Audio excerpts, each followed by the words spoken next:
And now the Hansons and Hiatus podcast with Nate and Alexis.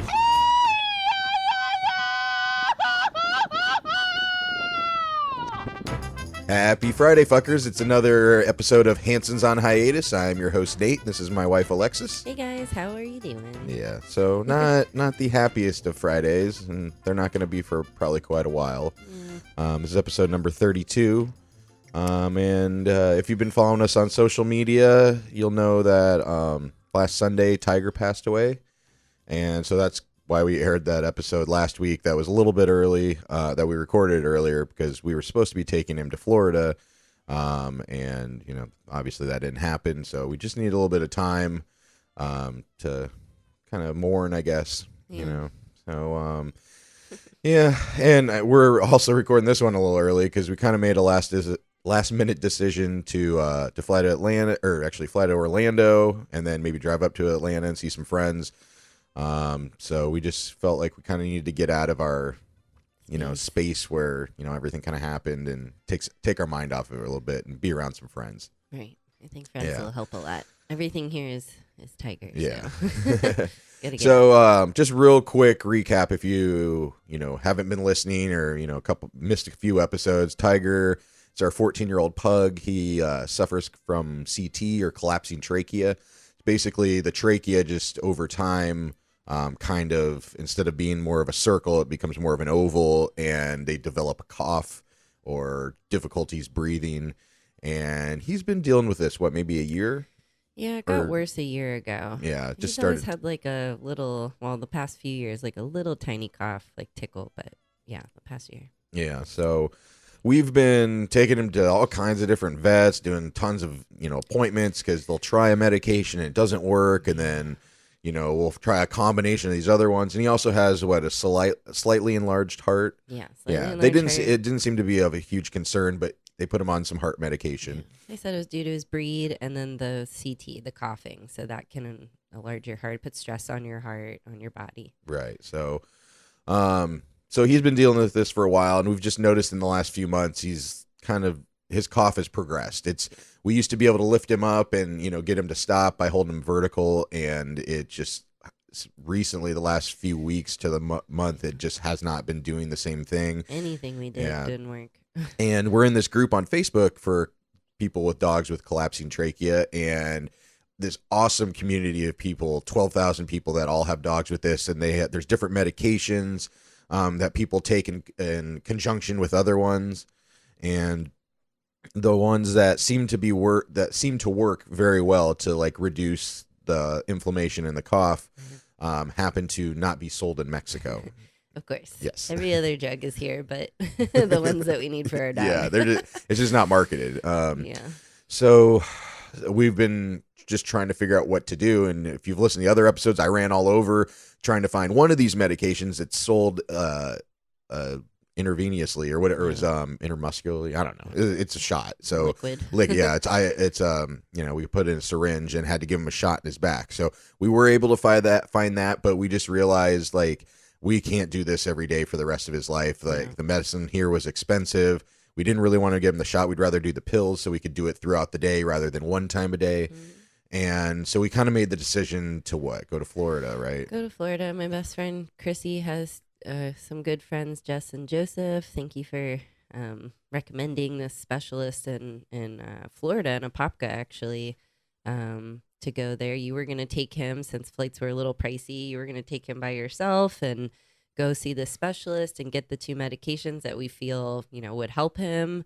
But we never got the chance. Yeah. So I had, you know, you were working, so I had booked a flight to Orlando to leave Sunday morning at 9 a.m. to take him to go to see this vet I had already talked to. She was, you know, understands the medication and was going to prescribe it to him.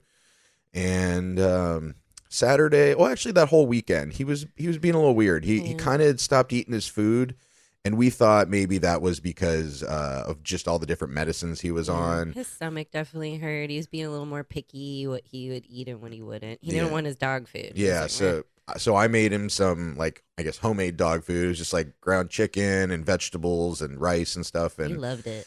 he ate that up for a couple meals, and then he just wouldn't eat anything really. We couldn't give him, like, we would always give him the medicine with like a little, one of those pill pocket things, Yeah, or or a piece of turkey, yeah, or something. cheese. And he just really wasn't eating that, and he was also having some bathroom problems where he just wasn't going. Yeah. And again, we thought it might be from some of the medicines that, you know, maybe stopped him up a little bit. So we did like a suppository a couple times. That was fun. That was fun. And the pee thing too, like he went from peeing a bunch on like different medications to kind of not peeing often at all. And Yeah. that's what was really a warning for us. Yeah, like, we're getting concerned about that. And we did mention them not eating or going to the bathroom as much, and they just said same thing. Like, it's probably a lot of the medication he's Yeah. on and stuff. And then, you know, the night before we were supposed to leave, or I was supposed to leave with him for Florida, I don't know, it was like maybe 9 o'clock, 8 o'clock, and he was just coughing. And I was like, I can't take him on the plane if he's coughing like this the whole time. So one of the things they told us would work, or to help reduce the cough or open up his airways, was getting a nebulizer. Right. And so I trekked all over, found a pharmacy with a nebulizer Did. and some of the stuff that goes in it. And it's like, if you've seen it, it's like kind of like a little oxygen mask looking thing. Yeah. And so we put it on him, and you know, It was cute. It came with like an adult size and then like a little Nino size, and that was perfect for him. I had to hold it on his face, but it was like perfect so size. we did that, and I can't remember if he ate or not, but we just kind of plopped him down on a pillow because, you know, he just was being kind of, you know, He was being weird. being for a little himself. weird. We knew something was wrong. And I look over, and he was sitting on the floor on the pillow, and his head just kind of like drooped down to his like his foot. Yeah. And so I was like, hey buddy, what's going on? Like, I thought he was just falling asleep, because Yeah. he also takes CBD to, you know, help relieve his joint pain and stuff like that. So I was like, oh, maybe he's a little messed up from the CBD. And he's a pug. We've seen him, you know, kind of roll over different things like pillows or whatever. He just lays wherever is comfortable for him. So, but that was really weird.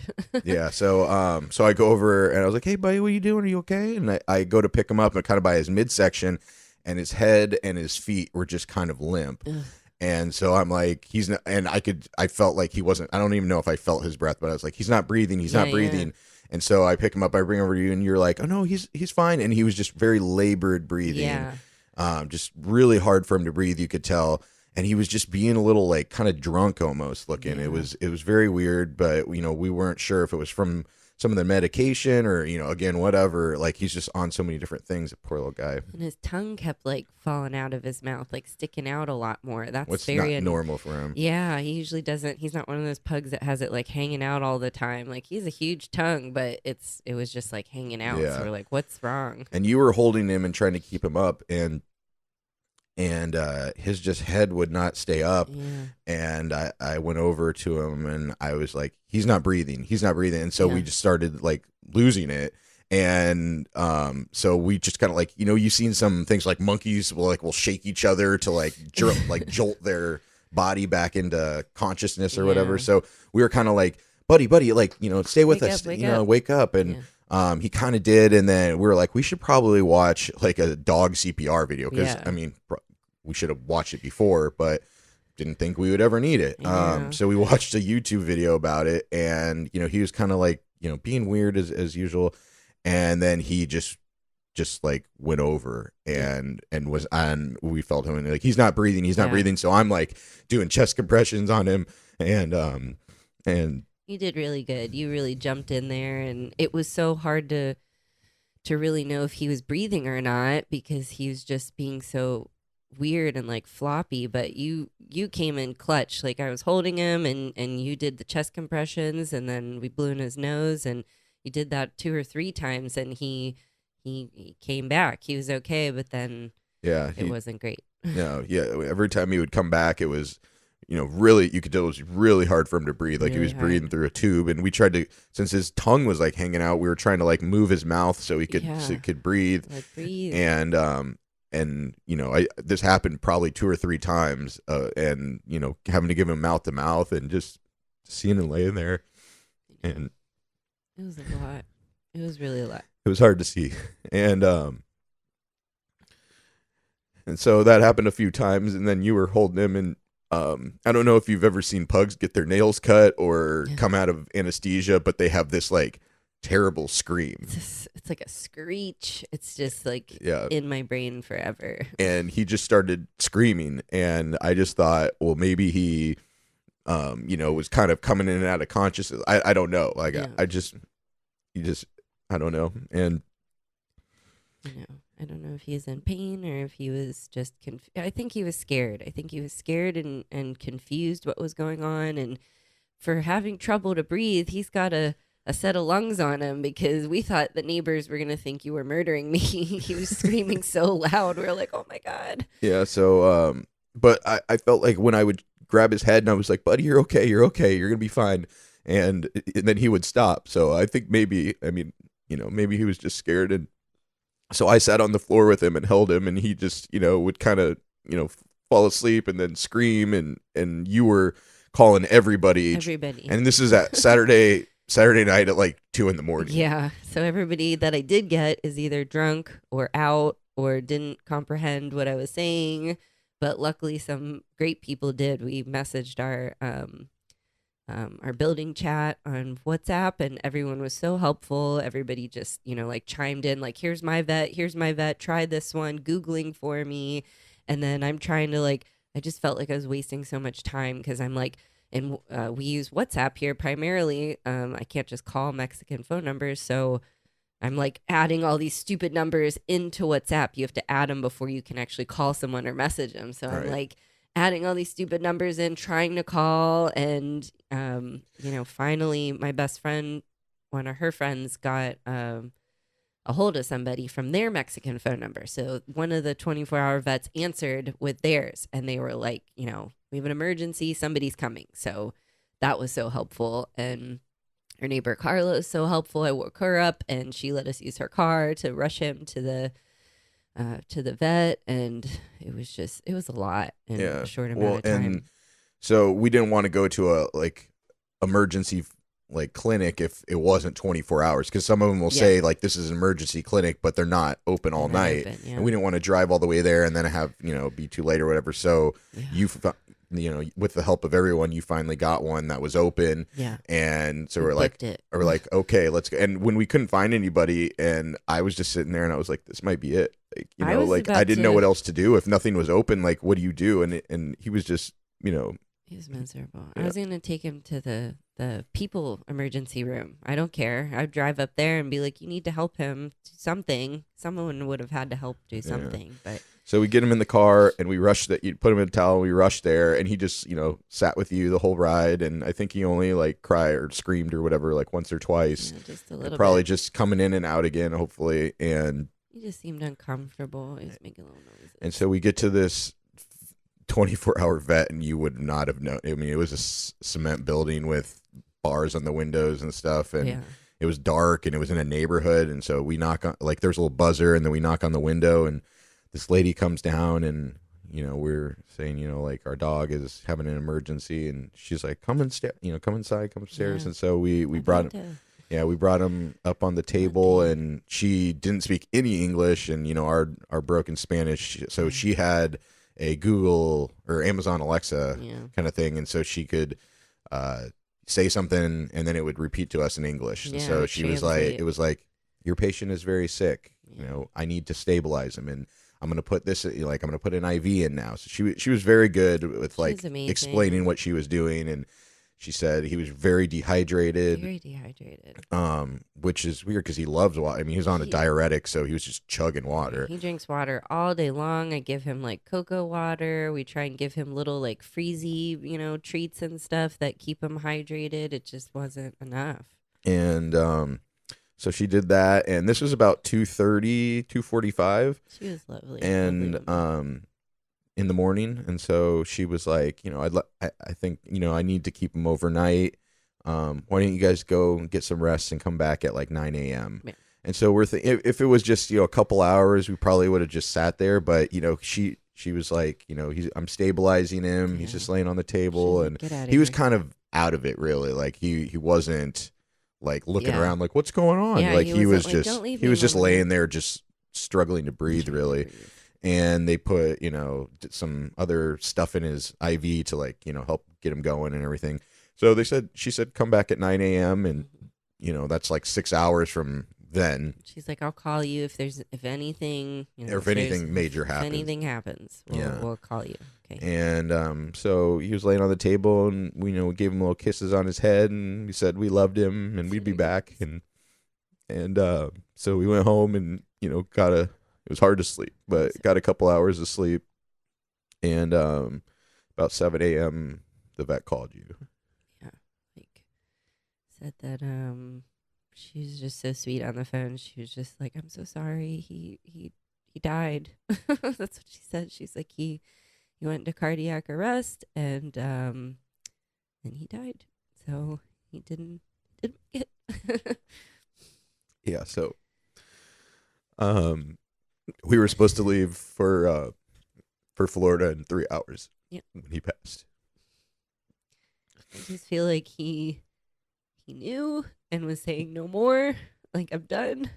He did everything you could do, and that's it. It just he had a wonderful life, and we did everything we could besides get these stupid last medications that who knows if they would have worked. He might have been the 24-hour vet we took him to. She said he has severe liver and kidney issues and heart issues. So she, just from those vitals that day, she was like, he's really sick. So I don't know how much those medications would have helped his cough. So now it's just dealing with that loss and the house being empty. When Pharaoh passed, at least we still had Tiger to like help comfort us, comfort him and stuff. But it's so hard. And I know a lot of you that have sent me messages and condolences and stuff. Have talked about you're losing your pets and stuff. And it's one of those hard things that you don't when you see somebody's post online or somebody mentions that, their dog had passed. Like it's kind of like a flippant statement, but it is really like, it can be a traumatic experience like ours was. And just the love and the pain and everything that goes into that. Like you really don't think about that a lot. And so the people that have and have messaged us and stuff, thank you so much. It really does mean a lot. And I'm trying to get to all the messages, but if you did post something, I've read it, and thank you. We just really appreciate the support. Yeah, thank you so much. We love the stories of everybody else's pets or, different pups that have gone through similar things, but we appreciate it. And all the support for Tiger. Everybody's been so supportive and love him so much. I hope half the people give condolence for when I passed that all the condolences Tiger got. It was phenomenal. And they're still coming. Yeah. I have quite a few messages or people like I cried with you and I've never even met this dog before. So, it's cool that, he could have that effect on people, and he was special. And I think the hardest thing right now is just, the regret. And I know that will subside, but I just feel like, could I have done something different? Should I, when he wasn't eating, should we made a bigger deal about it or whatever? But I know you can't always think about those what ifs and maybes. And it was really hard because, the hardest thing right now is how quiet it is in here because there's no like grumbles and snorts and coughs and sneezes and, panting and all that. So that makes it really hard. But, I don't even remember what I was going to say. Yeah. That's just the hard part. Yeah. But, we had so many good memories with him. I hope that once this pain subsides, that's what we'll only remember is the good times. We're trying to think of the good. He was such a special guy and such a good boy from day one. He was always so good. Yeah. You adopted him when he was 8 weeks old? Got him when he was 8 weeks old, and he's a Floridian. He's from Bislow, Florida, and he was always a really smart. He's just the best boy. I know everybody says that, but he was really good. Everybody would always say he's so well mannered and he's such a good dog, and he really was a good soul. He was a good person. He was just that genuine dog soul where I just want to do whatever you're doing, and I just want to make you happy and be around you, and he he was such a good traveler because he didn't he loved it. He loved it. He didn't have a problem with you. Okay, I'm gonna sit here. Okay, I'll sit right here until you Yeah. tell me not to. You 'Cause know, he it was knew just he was smart enough to know I don't have to beg for food. They're gonna give me a bite of their food. I don't have to beg to go. They're gonna take within me reason. with. Yeah, they're gonna take me with you. You know, Yeah. and you were the best pug dad Thank forever. you. Like I'm so glad we met and he got to meet you and Yeah. be a part of your life. And I'm glad you were a part of his life. He loved you a lot. He was my guy. Yeah. I mean, you know, like obviously Pharaoh was my dog I brought into the relationship, but Tiger, I love him. I love him just like my own. We always say, like, when we met, we switched dogs because Tiger is more like you, like adventurous, like, let's just go and do it. And me and Pharaoh were always like a little more reserved and a little more, you know, like, is that safe? Yeah. It was really funny that, like, you know, we didn't switch, but like they were like, oh, that you have more my personality than this. So. Yeah. And it was just cool to see like there's bars and restaurants here in Playa del Carmen that are posting on their Instagram about Tiger because they love like any place he goes, people just love him. They loved him. They might not remember us every time, but they always remembered Tigre. Yeah. They'd see Tiger and they'd just say like, "Oh, Tigre, you know, where's Tigre?" So that's gonna be hard once we start going back out to our places. But at least they know. Yeah. Yeah. Well, and yeah, they're pretty cool. They understand. They said, you know, we're family, and you know, we support you guys in your tough times. So that's really nice. I will say one not one awesome thing about Mexico, but a very like refreshing response to something like this. Like we're over here blubbering like babies for, you know, ever, but I will say the Mexican life, like the way they just look at life is as important as death. And just getting feedback from our friends here who are like so sad and they just have this different look on their face, like it's okay, like they're going where they're supposed to go. This is like an honor. This is like part of their journey and part of their cycle. So it's just like, oh, okay, like it's a different way to think about it. They think of death like completely different than well, it's we celebrated, you know, like Day of the Dead, Yeah. which is coming up here at the end or beginning of the next month. Yeah. So yeah, I guess they're celebrating the life, and I wish we had the culture where we could be brought up to think like that rather than be afraid of death. Yeah. Because yeah, just this pain right now, it's hard. It's It like one of the sucks. worst pains where you kind of have. I just feel like, what if did I fail him? Did I not do everything I could? And I did everything. and it's I don't want to feel like this. So so yeah, it is refreshing and to see that take on death and everything. It's crazy how like we hurt. Like I Yeah. don't like my heart hurts, my body hurts, my head hurts from crying, obviously, and my eyes and everything. But like my body still feels like sore. Like I carried him for miles or something, you Yeah. know, or like Well, I just feel like that- terrible. Yeah, that even I mean, because we were holding him in weird ways that night, and then just crying for 3 days. Like my eyes, people always say their eyes were swollen shut. I'm like, what are you talking about? Like I looked at my eyes and they were like puffy, They like I had gotten like injections in my eyelids or something. It was You crazy. get Botox. And just like I just had this throbbing headache and just my whole body hurt. And it was just like that pain. And, you know, I don't know. It's nothing I wish on anyone. I know. I don't wish this on anybody and everyone that has puppies or have had puppies. It's just, I know it's something you have to go through. We expected this. We talked Yeah. about this for a while, especially when he got sick, but you just never really, you're never ready for it. Yeah. You know, Yeah. it's hard. Yeah. So now it's just, you know, this is the first time in our relationship we haven't had dogs in the house. And It really is. It it's really just so is. quiet. And we have, you know, we were kind of taking we're doing a lot to take care of him the last Yeah. month or, you Like know, round the clock Yeah. So care, now it's pretty filling much. that time with, now what do we do with our lives? You know, kind And of we're thing. realizing we have a lot more time to do whatever we want. So, Yeah. So that's why we're hopefully here in the U.S. just visiting some friends. We just decided last minute. we said but- friends would help. Yeah, definitely. Friends So and family always help. yeah, I wanted to get into some favorite memories about Tiger, but I think maybe we'll do that next week when we have Yeah. some time to collect ourselves and kind of think about, you know, our favorite times and crazy places he's been and, Yeah. you know, all the things he's done. So, I will just say I miss my morning walks with him. I have more favorite things to say next week, but like I just miss. It's so weird to not get up and that's the first thing, you do. Like we would brush our teeth and go use the bathroom, but then it was Tiger, like take him for a walk, and we'd have these little special walks around Fifth Avenue in the morning. And sometimes he would just stop on a corner and just be so happy and look around. Like he really was happy here the last 2 years. Like anyone that came and visited him, especially last year, the year before, like he just looked so happy and he lost weight and he was meeting all these people and doing all these fun things. So I'm really happy that we were able to bring him and experience Mexico with us. Yeah. So again, thank you everybody that supported Tiger and followed him and loved him. And if you met him, he's just the specialist little guy. Yeah. I love him so much and I miss him. But again, thank you everybody that has said things. Thank you so much. We appreciate it a lot. It helps. Yeah, it does.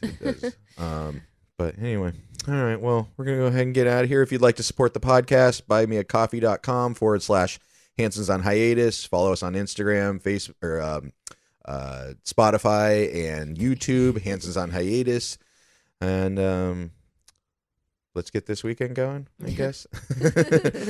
Happy Friday, fuckers. Happy Friday, fuckies. That's it. Thanks for listening. Goodbye for now. Bye.